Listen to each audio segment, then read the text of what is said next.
Анан экинчи жолу мен дагы кайталап айтам. Төрөгө төрөп аткан аялдын үстүнө эркек кишини киргизбеш керек да. Күйөөсүнү киргизип коесуңар, төрөй албай толготуп аткан аялгачы. Ушундай протоколду сыймайт этиш керек мындайды. Толготуп аткан аялдын үстүнө эркек кишини күйөөсүнү киргизгенге тыюу салыш керек.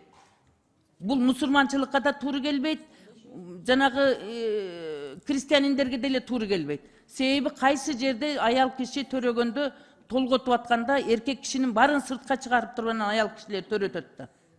Ошонун айынан дагы кесери ба көп болуп атат. Ошонун айынан дагы жанагындай кыйналгандар, разрывдар көп болуп атат.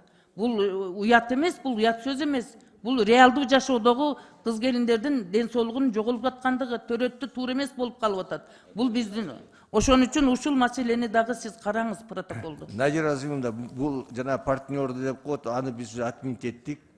Азыркы кезде сиз айткандай күйөөсү да кирбейт, эч ким да кирбейт.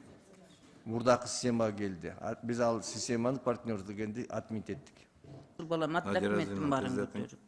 Ар бир специалист өзүнүн ишин кылыш керек да, универсал болбош керек да, врачтарчы.